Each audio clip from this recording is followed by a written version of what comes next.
5 seconds.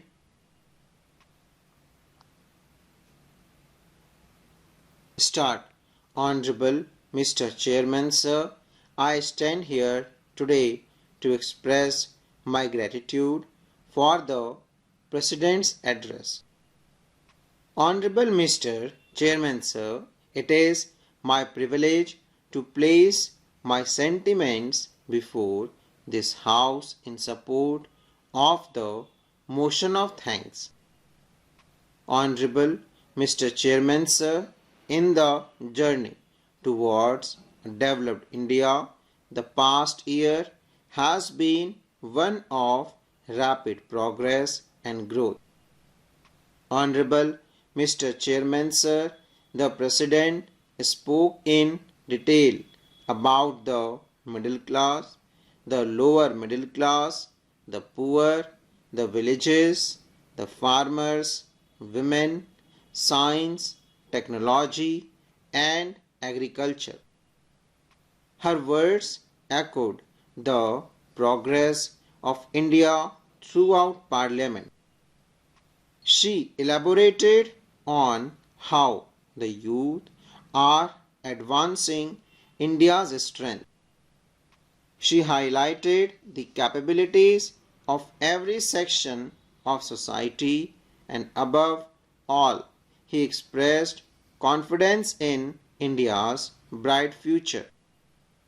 This in itself is inspiring for all of us. Honorable Mr. Chairman, sir, the first quarter of the 21st century has concluded. Just as the second quarter of the last century proved decisive in India's struggle for independence, I clearly see that this second quarter will be equally powerful and will propel India rapidly towards becoming a developed nation. And therefore, Honorable Mr. Chairman, sir, every citizen feel that we have reached a circular milestone. We must not stop nor look back. We must look forward, move faster, and breathe only after achieving our goal. This is the direction in which we are advancing. Honorable Mr. Chairman, sir, at present, India is blessed with several favorable circumstances simultaneously. This is indeed a rare and fortunate convergence.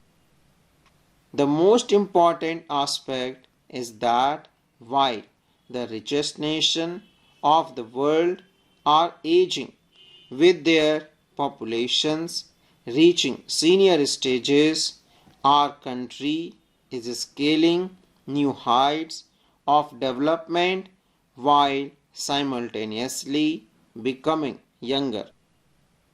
India is a nation of youth, and this is a great advantage. Honorable Mr. Chairman, sir, India today stands as a beacon of hope, offering solutions to global challenges. Another favorable circumstances is that among major economies, India's growth is high coupled with low inflation. This unique combination demonstrates the strength of our economy. Honorable Mr. Chairman, sir, when the people of this country entrusted us with the opportunity to serve, India was counted among the fragile five. At independence, we were the sixth largest economy in the world, but under previous leadership, we slipped to 11th. Today, we are advancing rapidly toward becoming the third largest economy. Honorable Mr. Chairman, sir, look at any sector, science, space, sports. India today stands with confidence and self-belief. After COVID, the world has struggled to cope with new challenges, and it is evident that the world is moving towards a new global order. After the Second World War, one world order was established. Now, a new order is emerging swiftly. The most gratifying aspect is that an impartial analysis of these developments shows a clear tilt towards India. As a trusted partner and friend, India has become a reliable ally for many nations. We stand shoulder to shoulder with the world, contributing to global welfare with our strength. Honorable Mr. Chairman, sir, today the entire world speaks of the global south, and India has become its resounding voice on international platforms. India is entering into future-ready trade deals with many nations. Recently, we have concluded 9 major trade agreements with important countries, including the mother of all deals with the European Union, involving 27 nations simultaneously.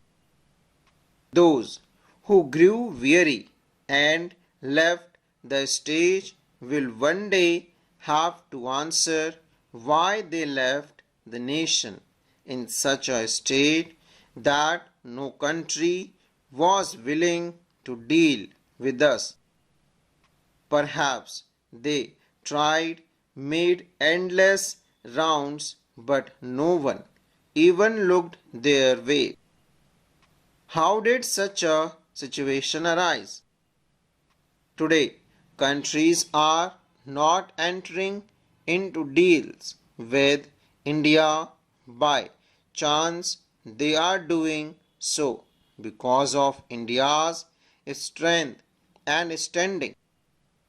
Honorable Mr. Chairman, sir, the most important point here is that when developed countries enter into agreements with a developing nation, it sends a powerful message to the global economic community.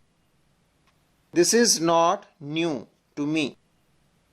When I had the opportunity to serve in Gujarat, I recognized the vibrant Gujarat Summit, and I was proud that a state of India had Japan, a developed country, as its partner nation.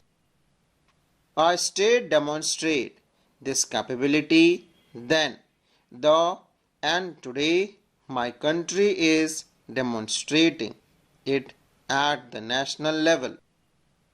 This happens only when you have economic strength, when your citizens are energized, and when you have a strong ecosystem for manufacturing. Then the world comes forward to deal with you.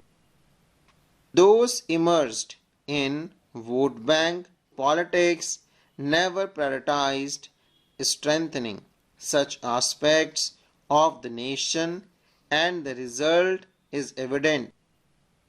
As far as the Congress Party is concerned, I say this clearly: if you do not trust my word, I urge the people of this country to simply analyze the speeches of Congress Prime Minister from the Red Fort. You will see plainly that they had no vision, no idea, and no willpower, and the nation suffered greatly because of it. Full stop.